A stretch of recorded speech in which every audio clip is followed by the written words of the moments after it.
the next generation of the minivan. And the new Plymouth Breeze, the sports sedan with fun for 5. The new line of Plymouths. What'll they come up with next? See your local Northwest Chrysler Plymouth dealer. Mike Donahue, News Center 6.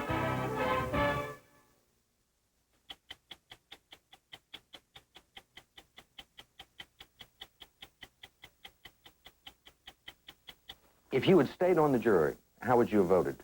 Guilty. Guilty of murdering Nicole Brown Simpson and Ronald Goldman. But Francine Florio Bunton, juror number 353, never got the chance to cast that vote. We talk about the trial of the century. This was probably the jury tampering of the century. Obviously, the suspicion is immediate that somehow the defense is involved. Do you ever stop to think what would have happened if you had remained on the jury? I think that it probably would have been a hung jury. Why? Because I don't think I would have been able to see it any other way. I think he did it. Steve Forbes is not qualified to be president. And Lamar Alexander is a crook. Period. And I beg him to sue me. I'm really glad Don Imus came to Washington because real people listen to him. And among the real people listening to him at the radio and television correspondents' dinner was the First Lady, who everybody knows by now he thoroughly insulted. What would you people think of me if I shut my mouth off here for 20 years and then went down there and kissed their ass? Who is this guy? By the end of this hour, you'll know. I'm Mike Wallace. I'm Morley Safer. I'm Ed Bradley. I'm Steve Proft. I'm Leslie Stahl. Those stories and Andy Rooney tonight on 60 Minutes.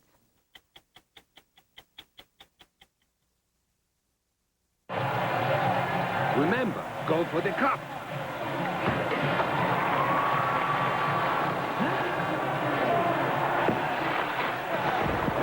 Remember, go for the cup.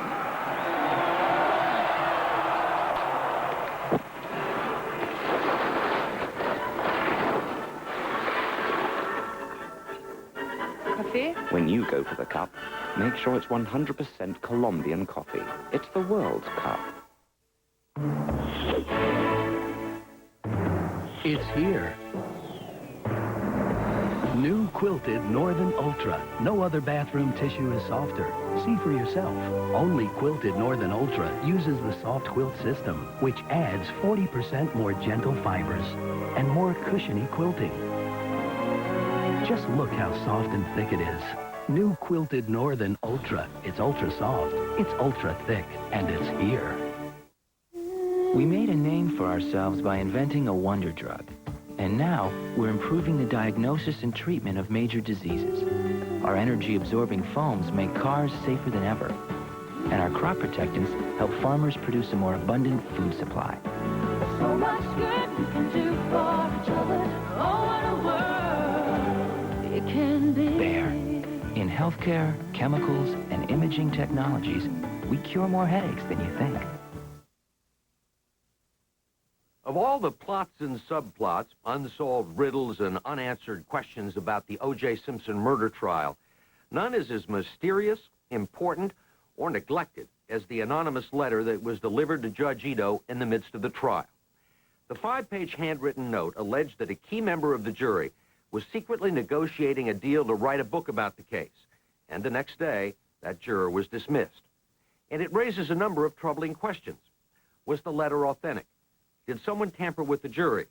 And why has no one besides us bothered to investigate? Thank you, Your Honor. Deputy District Attorney William Hodgman was in charge of the Simpson prosecution and was Marcia Clark's and Chris Darden's boss. Do you think it would have made a difference if Francine Florio Bunton had stayed on this jury? I certainly do. And so do a lot of other people. Like the other jurors during the Simpson trial, she was anonymous, unseen by the television cameras, known only to the court as Juror 353. But Francine Florio Bunton, white, 39 years old, married to a construction worker and an employee of the telephone company, was one of the best educated members of the jury. The only one who, during the selection process, volunteered that deoxyribonucleic acid stood for DNA.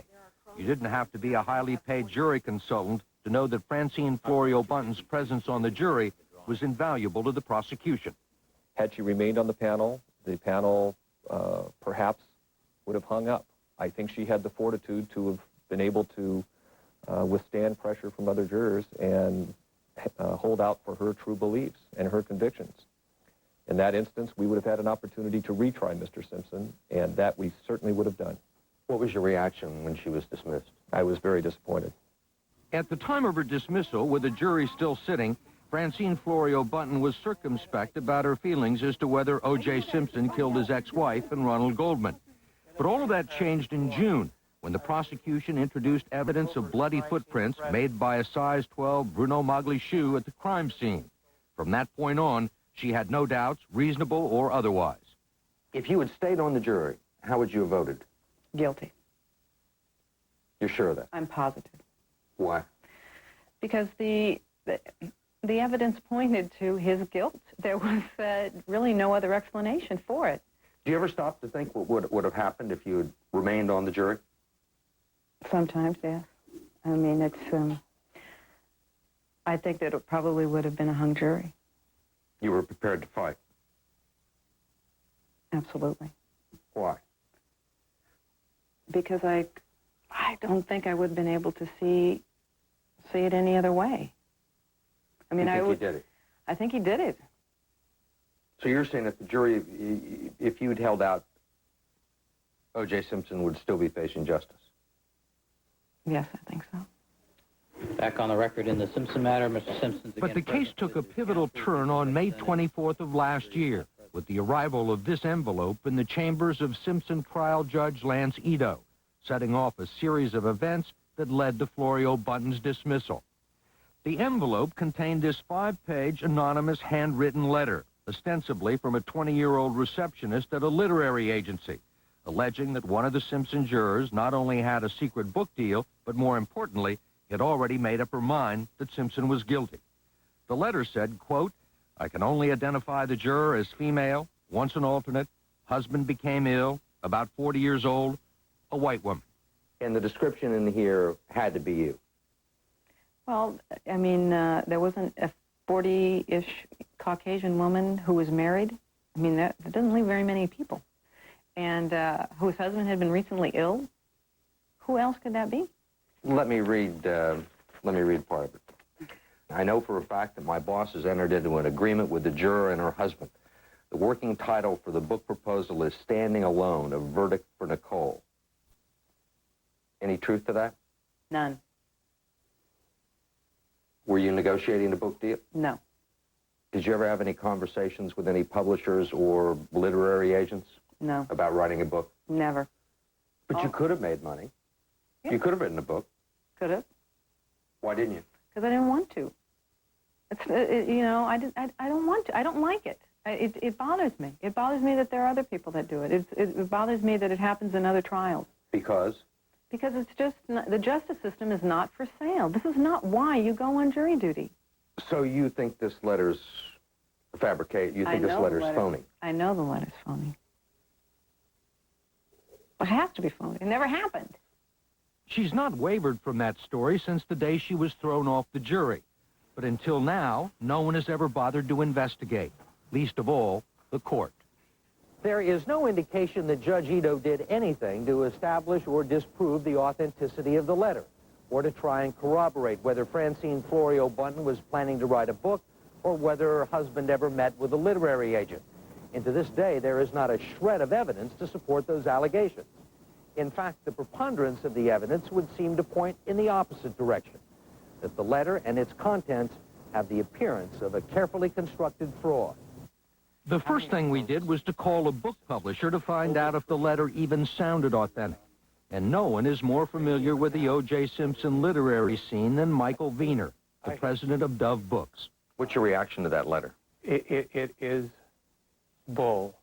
Wiener says any publisher or literary agent negotiating a book deal with a sitting juror would be breaking the law, and no one would be willing to take that risk. There is no even irresponsible publishing company that would be involved in a scenario like this. It's criminal, it's stupid, it's suicide. So you think the letter's a fraud? The letter is a fraud. Wiener's company has published more O.J. Simpson books than anyone else, including 3 by Simpson jurors. He's received more than 300 different book proposals.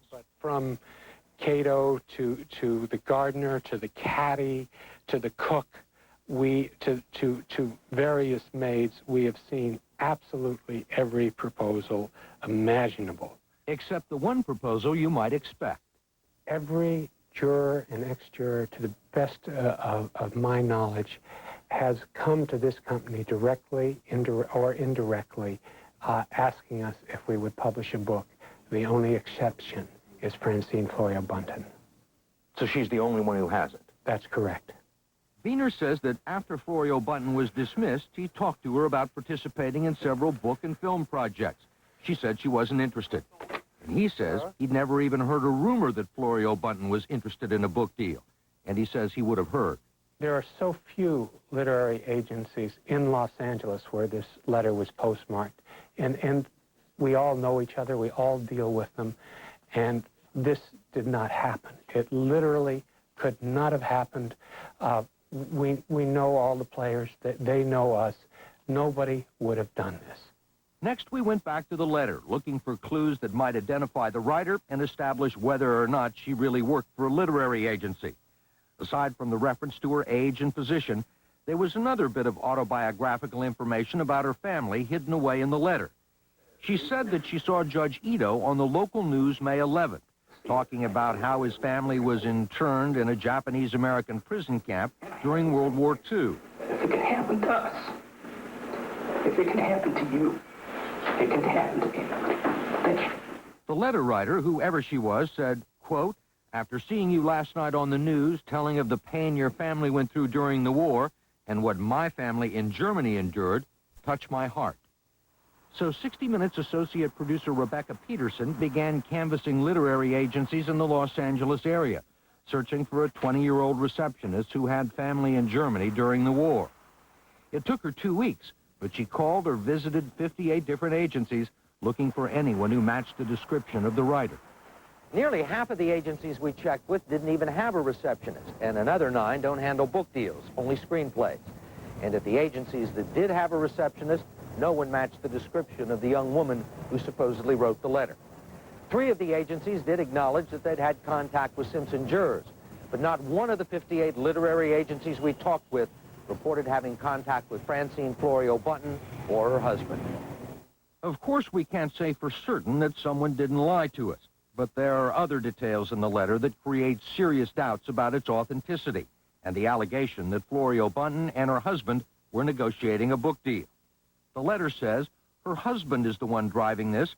My bosses met with the husband at the Intercontinental Hotel, which I assume is where the jury is staying. It was where the jury was staying, all right, but according to Dominic Dunn, a best-selling author, special correspondent for Vanity Fair, and analyst for CBS News during the Simpson trial, the Intercontinental Hotel was not the location where any literary agent in his or her right mind would have gone to hold a clandestine meeting.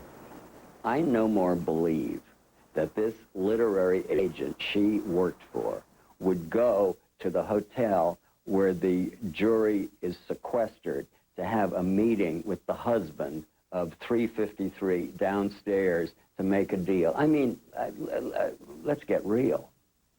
It's the last place in the world you would go. Of course. This is a huge city with a lot of dark places that you can go to and make this kind of a deal. You don't go to the lobby of the hotel where the jury is sequestered. I mean, it just wouldn't happen. It was impossible. You know, it was just, the security around the hotel was almost impenetrable. I mean, they had cameras in the hallways, and they had an elevator that only the service elevator went up to the 5th floor, and everybody had a key, and cameras in the elevator shaft on the ground floor and also on the 5th floor. I mean, it would be very, very difficult to, you know. And then my husband coming to I mean, it was ridiculous. Then there's the husband, Ed Bunton, the construction worker, not exactly a likely candidate to be the driving force behind a book deal. When Judge Ito confronted Francine with the allegation, she laughed, saying, "You'd have to know my husband." Do you have any experience negotiating book contracts? No, I don't. Would you know where to start? Not even a clue. According to this letter, you had a meeting at the Intercontinental Hotel with a literary agent pushing a book that Francine was writing called Standing Alone for Nicole? No, I hadn't. We had nothing to do with any kind of book deal. We were just very simple-minded people, and that's... Not quite simple-minded. Simple people. You never met with a literary agent? No, I haven't. Didn't meet with a publisher? No, I haven't. I mean, what's your reaction to this whole thing? My reaction to this whole thing? I just think this is totally bogus, what's happening here. Clearly someone was trying to sabotage Francine's jury service. Rex Reeves is Francine Florio Bunton's lawyer, whom she hired to help her get access to secret court documents, including the letter, and to look into the circumstances surrounding her dismissal. Somebody fabricated a letter and sent it in to the court with the intention. There is no other reason for fabricating a letter other than if you have the intention of having Francine kicked off the jury for no reason. And whoever wrote that letter is guilty of a crime. Several crimes, actually, and they should be brought to justice. What you're saying is that someone was tampering with this jury. In other words, yes, jury tampering. That's what was going on here. We talk about the trial of the century. This was probably the jury tampering of the century. If someone did fabricate the letter that led to Francine Florio Bunton's dismissal, who could have done it? We'll be right back with the rest of the story.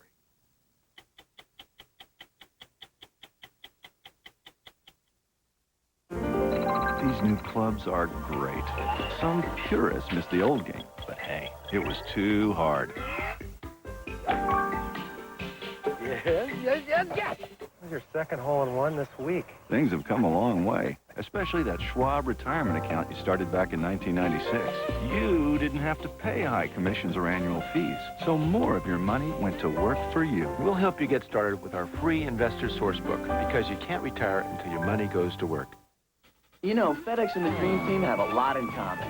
They're fast, we're fast. They've got moves, we've got a few moves of our own. We both spend a lot of time in the air. They get called for traveling, we travel when we're called. They're masters at gravity-defying, slam and jam and foul line dunk. Well, okay, so they got us there. FedEx, proud sponsor of the USA Basketball Dream Team. Neat, huh?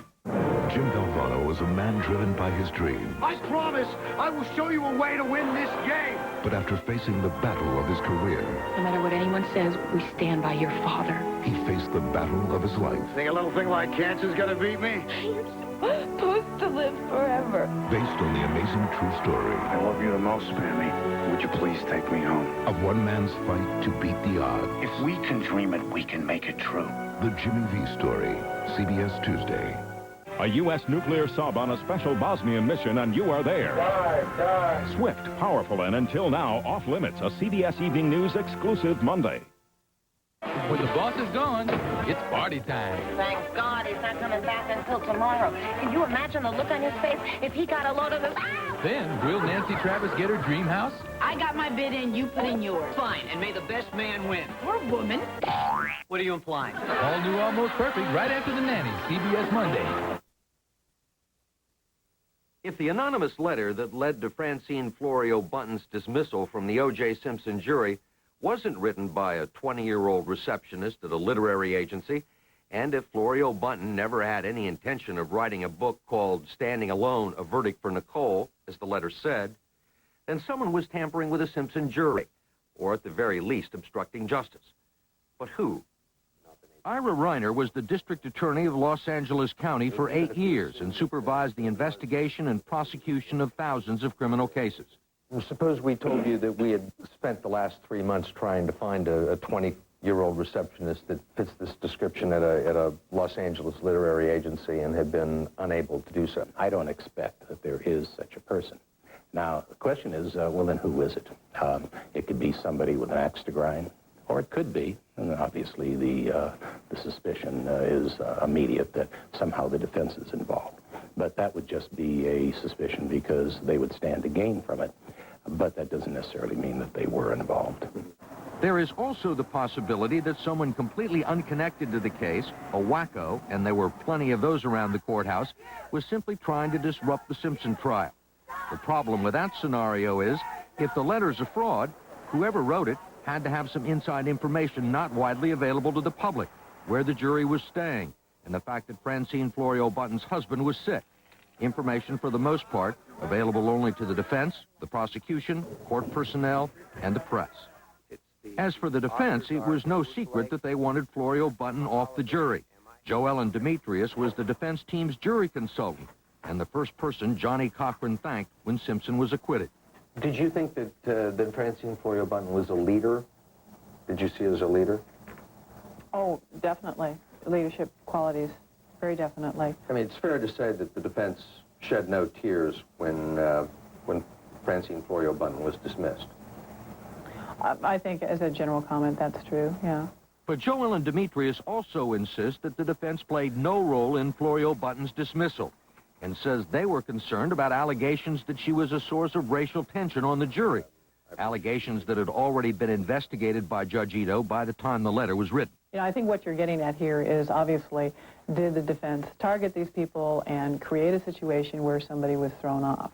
I can say, personally, with my knowledge, that I don't think that to be the case. And had I had any inclination that that was the case, I would have walked away from that case faster than you can say boo. I have never been involved in that. I never would be involved in something like that. And Demetrius says that Florio Button technically wasn't dismissed because of the letter, and technically she's right. The official court record shows that Judge Ito did not remove Florio Button from the Simpson jury because of the alleged book deal, although transcripts of discussions in the judge's chambers seem to indicate he believed the contents of the anonymous letter, and lead defense counsel Johnny Cochran argued for Judge Ito to get rid of her. In the end, Judge Ito threw her off the jury for lying about what would normally be viewed as a trivial matter. A one-sentence note passed to her by another member of the jury while she was waiting to be questioned about the letter. The note, which said they asked about a juror writing a book, violated the judge's direct orders that the jurors not talk to each other about what the judge was asking them about. Florio Button says the note was scribbled on the corner of a Wall Street Journal, which the other juror held up for her to see. She says she saw the newspaper, but couldn't read the note. I saw something, but I didn't read it. I couldn't read it. He might not have been able to read it himself. Florio Button believes the entire note-passing episode was nothing more than a pretext for kicking her off the jury, and insists she didn't lie to Judge Ito about seeing it. I think that's a pretty easy way out. I mean, you know, this whole thing came about by him accusing me of writing a book. And I think to dismiss me kind of offhandedly, you know, well, maybe she read that note, I think that was easy for him. Former District Attorney Ira Reiner tends to agree. Judge Ito undoubtedly was scared to death that that letter was authentic. Couldn't prove it. There was really, I guess, no point, from his point of view, of trying to investigate it because he didn't feel that he could find out anything. But he had an out, and that out was the juror was not completely candid with him in the questions that he asked her. And I think he just latched onto that as an excuse, not the reason, just the excuse for getting rid of the juror. Reiner speculates that Judge Ito may have been worried that if he didn't dismiss Florio Button, the episode could have been used by the defense team as grounds for an appeal. But what you're telling me is you believe that she was thrown off as a result of an anonymous letter? I don't think there's any question at all that that's what it was all about. Was there any attempt to establish whether this was a legitimate letter? As far as I know, there was no effort on the part of Judge Ito to investigate to see whether this letter was authentic. He asked the juror, and she denied it, and I think that was the beginning, the middle, and the end of any kind of an investigation. Some investigation. I mean, you know, if you would have investigated this in the first place, you wouldn't have to come to me with this. I mean, it was incredible. You're saying that there was no attempt to find out whether this letter was legitimate or not? There couldn't have been, because if there was any attempt at all, even if they would have just talked to my husband, or, you know, because he said that my husband is negotiating this book deal, and if he would have talked just even over the phone to my husband for 5 minutes, there's no way he could have ever believed anything in that letter was true. We wanted to ask Judge Ito about the authenticity of the letter, but he declined to be interviewed. saying that this is a matter the district attorney is aware of and which the court has no comment on. But Judge Ito did allow the original letter to be removed from the courthouse in the custody of an investigator for the district attorney's office and brought to an independent forensic laboratory so the letter could be analyzed for 60 minutes by Lee Wagner, who spent 17 years in the FBI's crime lab as a document examiner. And something unusual caught Wagner's eye. One more detail that raises questions about the letter. It was written on paper torn from a steno pad with a black ballpoint pen. And the envelope? The address on the envelope was also handwritten using a black fiber tip pen, a different writing instrument from that used to write the letter. Written by the same person?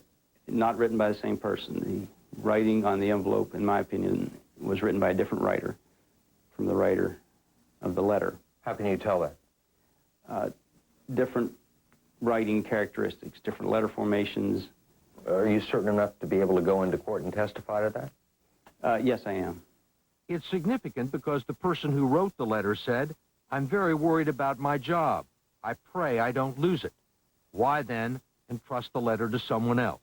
It would appear that this letter was written by someone and then given to another individual to address the envelope. Yes, it would have to have been what happened. And there is one more thing. 10 days elapsed between the time the letter was dated and the time it was postmarked.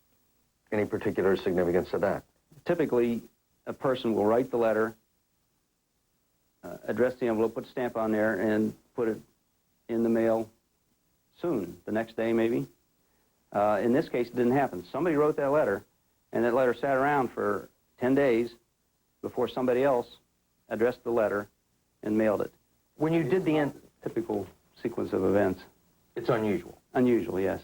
Even more unusual and puzzling was the only forensic clue Wagner was able to lift from the document. Using something called an electrostatic detection apparatus, he was able to determine that one word had been written on a page above the first page of the letter. Indented in the fiber of the paper itself was a 6-letter word. The term quatio, capital Q-U-A-T-I-O. And that was the only writing, indented writing, that we were able to decipher. What does quatio mean? Well, except for its Latin definition to shake, we don't have the slightest idea. And we've searched phone books all over the country, property records, newspapers, even the internet. We wanted to talk with members of the Simpson defense team about the letter and about Florio Bunton's alleged book deal. Johnny Cochran said he couldn't talk to us because of his own book deal.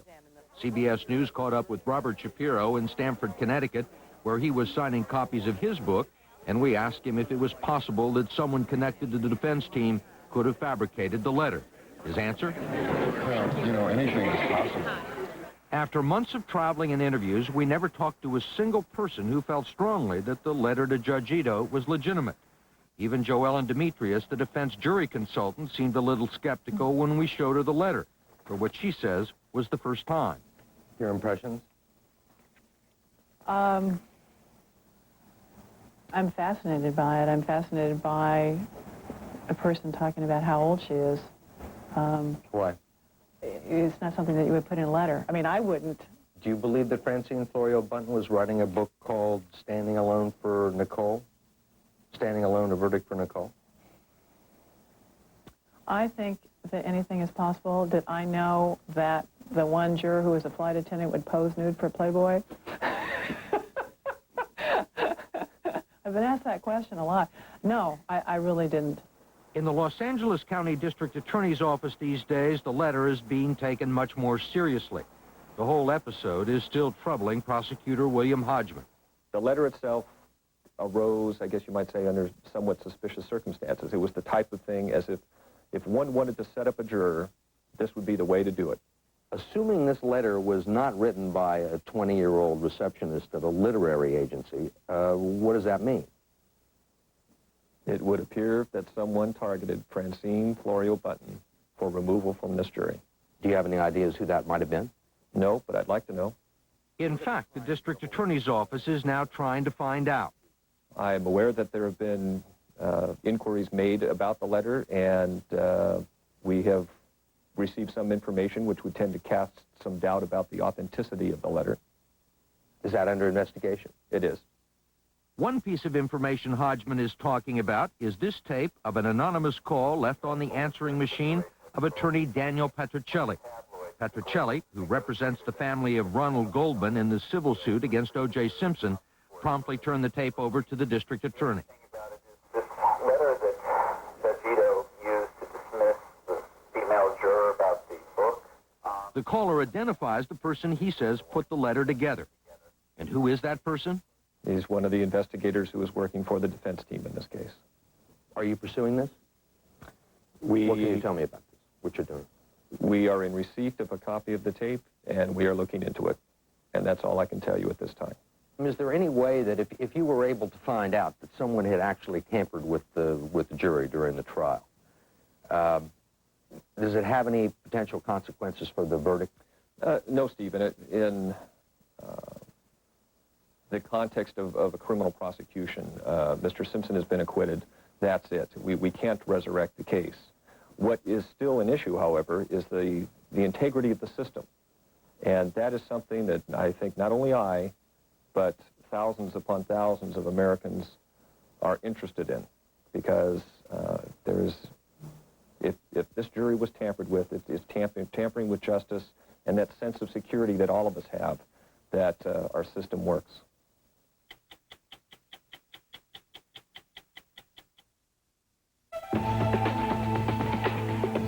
It's our opinion at Acura that a luxury car should be quiet.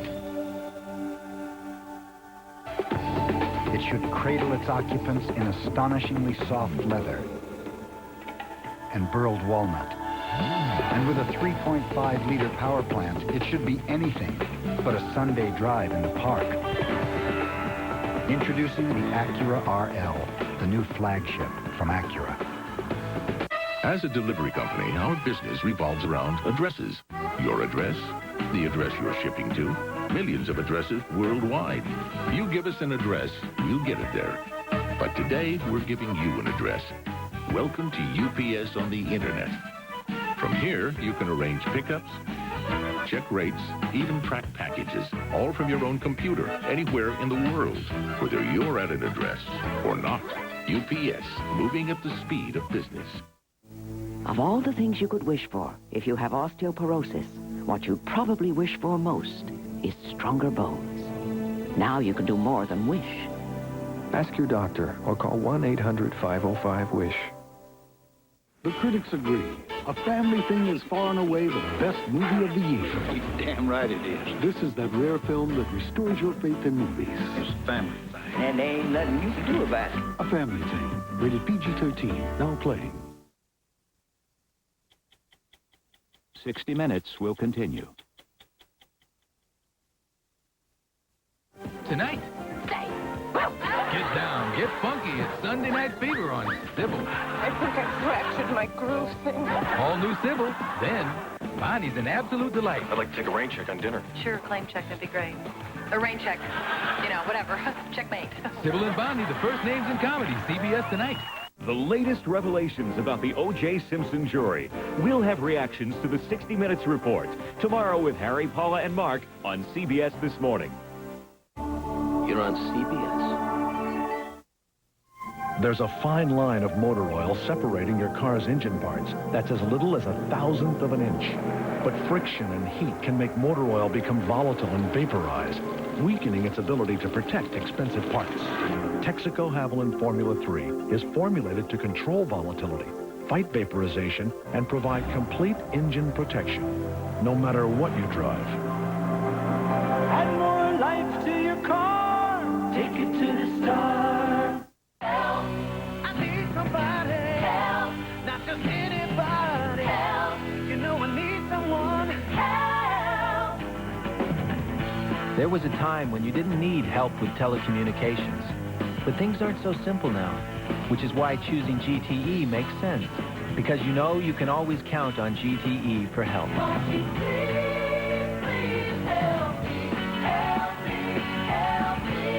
GTE, amazing. Local nurses threatened to strike. We'll have the story at 11.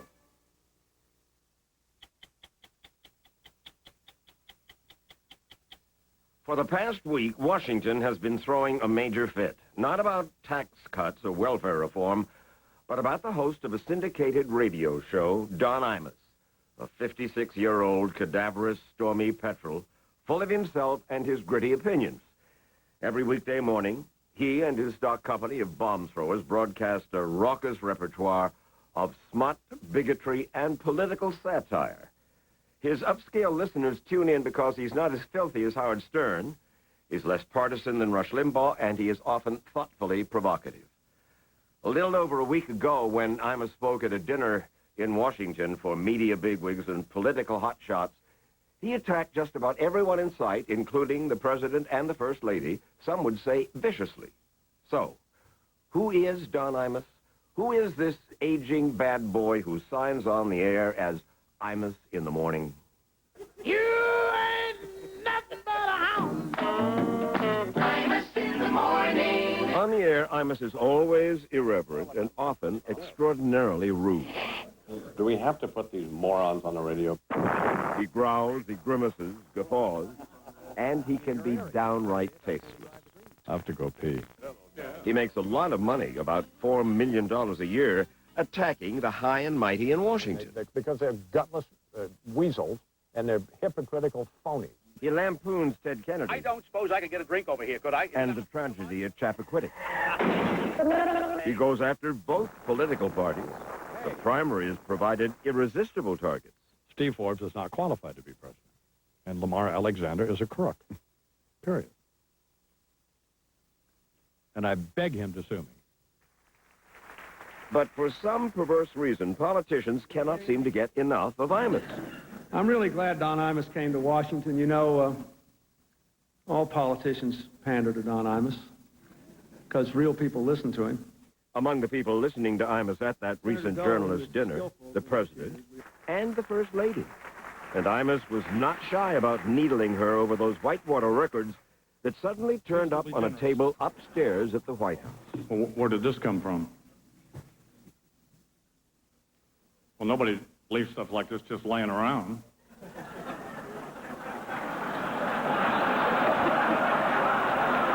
And then, while Mrs. Clinton sat there, Imus made a truly tasteless crack about the President's reported philandering. He began with a comment the President made on the air during a broadcast of a baseball game.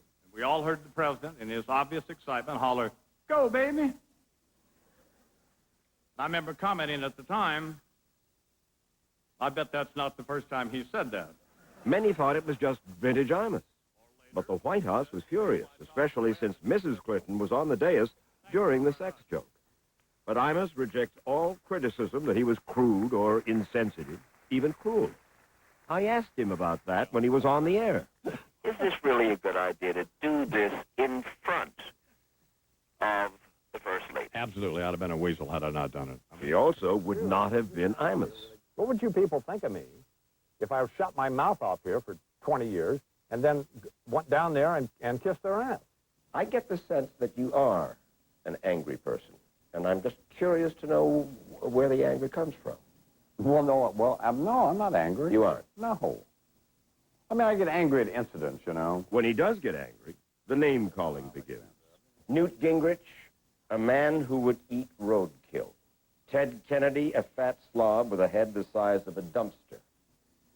That's a level of my humor, really. The lowest form, you know. And the current President of the United States is frequently a fat pantload. Well, yeah, but that's an affectionate term. Oh, really? Well, sure. But it's not all insults. In the middle of the mayhem, you'll find media heavyweights like Dan Rather appearing on Imus's show, or NBC's Tim Russert, ABC's Jeff Greenfield. They say Imus asks good, tough questions because he does his homework. I saw your sister on Face the Nation and you on the Brinkley Show. He can also cozy up to politicians he likes. How you doing? Good to see you. Hi, Senator Dole. How'd you go? And Imus can be totally unpredictable. This is kind of this may be a touchy subject, but Charles and I were talking about this yesterday. You, along with our current president, you didn't serve in Vietnam. I wonder if you could explain that to him.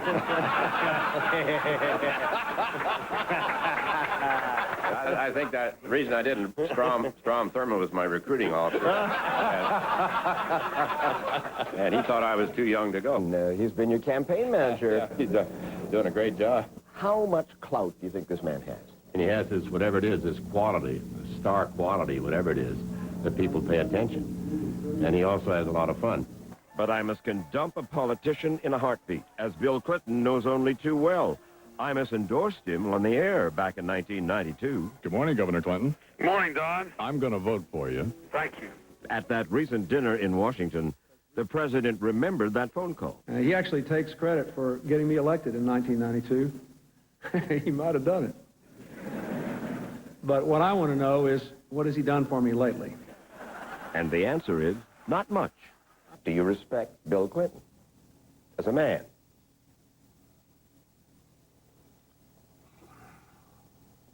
That's the answer. Well, I don't know if that's the answer or not. Go, What the hell it isn't why the are you answer? hammering me? God, can I take a second to answer the question? I don't mean to snap at you, but I mean, I'm just, my wife and I were talking about this last night. The women thing bothered me a lot. I mean, I thought that little goofball Rossborough was right.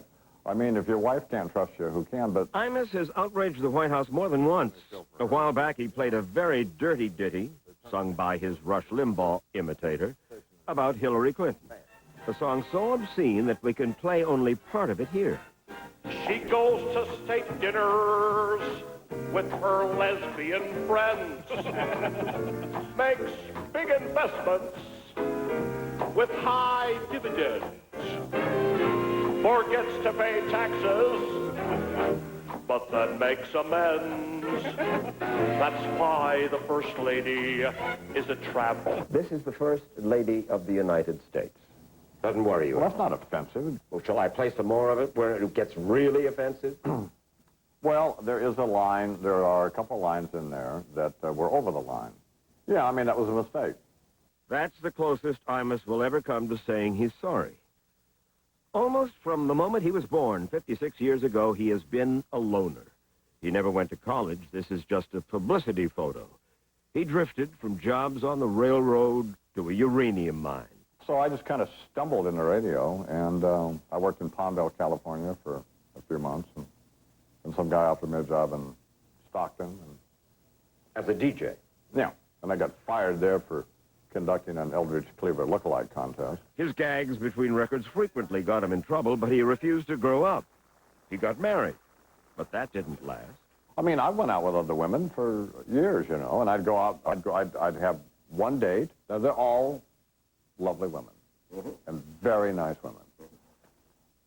We'd have one date, and then I would hate them. Not hate them, but, you know, I just would never want to see them again. You hold nothing back on the air about yourself. Why? About yourself. I'm a recovering, I don't really like to talk about it, but... recovering alcoholic? And drug addict. You know, I'd drink on the air. I'd do cocaine on the air, you know. Really? I used to go to AA meetings and not only lie about drinking. Wait a minute. In other words, you'd get up and do your testimony at an AA meeting and then go around the corner and get drunk? Well, buy a bottle of vodka and go home and drink it, yeah. That was horrible. Oof. And it cost him his job in the 70s when he was a big star at WNBC in New York. He was banished to Cleveland. But 2 years later, he was back in New York, still an addict. Why did you drink and drug so much? I was very uncomfortable around people, very insecure. But what I discovered, unfortunately, was that once I had a drink, then I couldn't stop drinking until I got drunk. And cocaine was the same thing. I mean, the first 2 lines of cocaine I did, I mean, just terrific. Then for the next 4 years, it was a nightmare. Imus finally cut out the booze and drugs in the late 80s. He moved from rock radio to talk radio, but he refused to clean up his on-air act. I listen to Imus, and I also call him on the air occasionally, and I must confess I find him irresistibly funny most of the time, until he veers into stuff that seems somehow sophomoric, smutty, even bigoted. Well, I and my peers, we don't tolerate queers. There are gags about homosexuals and Jews, sexist comments about women, locker room chuckles about the male anatomy, and some jokes that sound, frankly, racist. Hey, Doggy Dog, sniff this. This one about black rapper Snoop Doggy Dogg. If for the grace of God, he'd be eating monkey carcasses back in Africa. Oh, man. About all this, Imus is unapologetic. I mean, are black people or Hispanics or any of these other people, have they been inoculated and are they immune out of satire? I don't think so. Are you equal opportunity bigots? Yes. In other words, anybody. Anybody. Charles McCord and Bernard McGurk are Imus's two major sidekicks. McCord, who is a born-again Christian, reads the news on the show and writes some of the funny material. He also plays the role of straight man and father figure.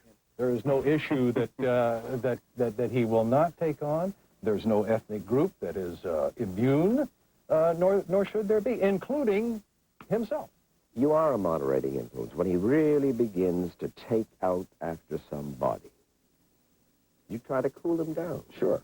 I don't want Don Imus to come off sounding mean on the air. That disturbs me, and once in a while, it does transgress into that area. Bernard McGurk is the producer of the show, and he plays the role of resident bigot. Pretty jokes about Ebola virus, Africans eating monkeys. Now, wait a second. Jokes about Michael Jackson. Michael Jackson is a pervert pedophile. If you can't joke about Michael Jackson, I mean, who can you joke about? What is he, Mother Teresa? I know it's not politically correct, and I don't care. If I thought in my heart that because of anything that I said or anybody on my program said made them think that I indeed was a racist or a bigot, then I'd stop doing it. But I don't think that people who listen to me think that. My brother, Fred Imus. Good morning, Fred. Don's brother Fred calls the show every morning from New Mexico. Now I'm up here in Santa Fe living a good life. Well, and I got to thank our glorious, godlike president, Mr. Clinton. No, you say that's his life. Explain that. He's very dedicated in what he does. He's a perfectionist. He's a nut. I mean, he has to have the towels all lined up just right. When he came out to visit me, I'd throw dirty towels on the floor just to get him, just to push his button. Obsessive. Obsessive. So obsessive that Imus insisted on broadcasting from his hospital bed just days after a very serious lung operation. Explain your brother to me. Well, I don't know whether I can or not, but he says what he thinks. Yeah. And that's what people like. If you want an honest opinion about something, all you have to do is ask him, and he'll give it to you, and sometimes it's harsh, you know. Is it an act? Is that... No, it's not an act. No, it's just the way he is. I should be running Dole's campaign. I thought you were a big Bill Clinton fan. It depends what day it is. He loves you, doesn't he? Yeah, I love him, too. And, you know, we were raised just he and I. And we didn't have any friends. Well, he still doesn't have any friends, neither do I. How come you don't have friends? How come your brother doesn't have friends? You don't need friends? I don't know why. Now, he has 3 friends. Me and Charles McCord and Deidre. Deidre is actress Deidre Coleman, Don Imus's young bride. They've been married less than 2 years, and they've settled into an elegant penthouse apartment overlooking Central Park. You're 25 years younger than he. That's a lot. Yeah, 24 and a half years. Yeah. But who's counting? I think it was hard for my dad, because my dad's actually younger than he is. He has done so much more living, if you will, than you. He has seen it all, in effect. Drinking, drugging. Right. But that was just his way of somehow figuring out what he was doing in life, and that got him here. On the air, Imus talks a lot about how much he loves his wife. I mean, I don't want to sound like a sap about my marriage, but it's somebody to talk to about everything, you know, and somebody who, you know, you learn stuff from. But since nothing is sacred on the Imus in the Morning Show, Deidre has also become part of the daily banter. How'd they meet? In a school playground, I think. She was on recess, and That's right. And he drove up in the limousine, and he had a Snickers bar. you want to ride? Little girl, come over here. Everyone is fair game for Imus. Something he proved again with that speech in Washington. They invited me down there because of what I do, to do what I do, and I did it. Now they say they're shocked. They owe me an apology. Absolutely. These people. He's made new enemies. And you know what? He couldn't be happier. It does not get any better than this.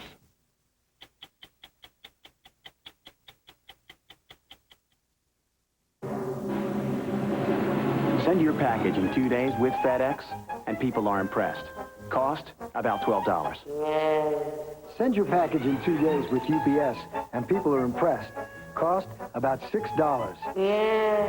Send your package in 2 to 3 days with priority mail from the U.S. Postal Service, and people are impressed.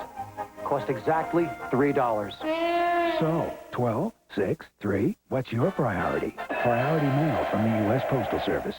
Now here's good news for everyone over 50. It's not age that slows most of us down. It's usually not eating right. With new Resource, the liquid nutritional food, you can improve your diet starting today. Delicious Resource helps guarantee you get the nutritional edge you need to be your best every day.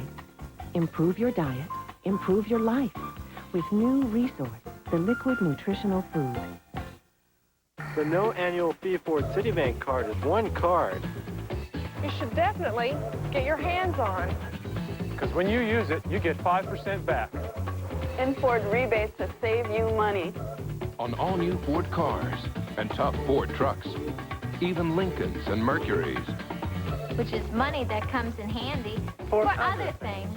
Call 1-800-374-7777 for the Ford Citibank card. It's just too good to pass up. It's springtime, which means playtime for your kids. But before you take them out, you have to dress them up. Target's got great cotton polos for boys. Oh, catch these colorful rompers for girls. And don't forget these cute cotton creepers. Each of these great pieces is less than $10. You raise them. We'll clothe them. Okay, Andy, were there any stories in the news this week that were interesting? There were a variety of stories in the news this week that were interesting, or at least they interested me. In New York, Catholic Cardinal John O'Connor said he was against the death penalty for murderers. He told this to a group of Catholic policemen who had come to church to honor one of their members who had been murdered. Most of the cops disagreed with the cardinal. In Nebraska, a bishop of the Catholic Church, Fabian Bruskowitz, gave his parishioners a list of organizations and told them if they belonged to one of them and didn't resign, he'd have them excommunicated, thrown out of the Catholic Church. These are some of the blacklisted organizations: Planned Parenthood, Hemlock Society, Call to Action, the Masons, DeMolay, Eastern Star, and Catholics for a Free Choice. These groups mislead people into thinking that they're compatible with the Catholic religion when they're not. Many of the bishop's parishioners disagreed. His supporters quoted the Second Vatican Council as giving the bishop the authority to excommunicate them. I envy the comfort Catholics derive from their religion, forgiveness of their sins, and life everlasting. But do they get to pick and choose the things they like about it, taking the good, easy things and rejecting the hard things? What about birth control? What about divorce? Forbidden by the Catholic Church. How about abortion and capital punishment? If you're Catholic, you don't approve of either. On the political scene, General Colin Powell was in the news again. He said that he wishes people would stop asking him to run for office. Then he added, "I am not a politician." Now, that was a dumb thing to say, sir, if an old sergeant can say that to a general. If you want every single American voter to keep pestering you to run, just keep on saying, "I am not a politician." That's exactly what we all want, sir. And one last item. A man named Fraser Moore, who writes about television for the Associated Press, said in an article last week that 60 Minutes would be better off without me. Mr. Moore says I act too old and should retire. I'll make a deal with you, Mr. Moore. I'll ask viewers to vote on whether they think I should get out of here or not. I'll even let you count the votes. So, viewers, if you think I should retire, call the AP at this number, 212-621-1500, and ask for Fraser Moore. Or write to him. Fraser Moore, the AP, 50 Rockefeller Plaza, New York, New York, 10020. See you next week. Unless you vote me out. I'm Ed Bradley. We'll be back next week with another edition of 60 Minutes. Now, for what's on the CBS Evening News Monday, Dan Rather. On tomorrow's CBS Evening News, we'll go aboard a U.S. Navy nuclear sub that's on a special mission to support American troops in Bosnia. The USS Baltimore, silent, powerful, and until now, strictly off limits. A CBS News exclusive tomorrow. Now there are 4 ways to get the power of Selsun Blue, the #1 doctor-recommended dandruff shampoo. There's medicated, moisturizing, 2-in-1, balanced, 4 powerful Selsun Blue formulas. Now you've got even more Selsun power. Turn your toothbrush into a lethal weapon. Introducing Cool Mint Listerine Fluoride Toothpaste. It kills the germs that cause plaque or a clean feeling that goes beyond brushing. Cool Mint Listerine Toothpaste. Powerful prevention. Honey, I'm home. You still on that couch? It's a beautiful day out there. Why don't you take Daisy for a walk? Fresh air will do you good. We'll make lunch while you're out. By the way, I picked up some Dryer's cookies and cream.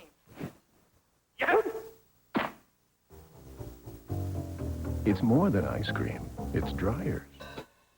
No matter what kind of call your business makes, AT&T stands behind it. This is the most powerful communications network in the world. And if your call ever runs into trouble, the network sends you around us. Or if a cable gets cut, it won't affect you. No other network handles so much business, and no other network guarantees all of it. Only AT&T stands behind every kind of call your business makes. Where does your phone company stand? AT&T, for the life of your business. Sylvester Stallone, Kurt Russell, Jack Palance, and Terry Hatcher in the action-adventure that brings 2 of the toughest together. Tango and Cash, CBS Tonight, contains some violent scenes. It's Maximum Madness in the Meadowlands, featuring the final 2. The Orangemen of Syracuse and their Superman, John Wallace, battle Patino's powerhouse, the Wildcats of Kentucky. It's college basketball's biggest night of the year. The NCAA Basketball Championship Monday night on CBS.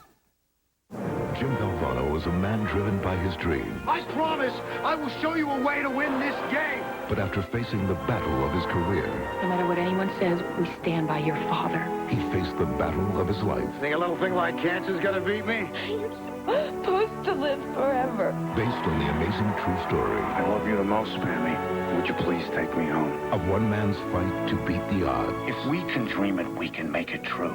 The Jimmy V story. CBS Tuesday. Next. Oh, no, Marianne.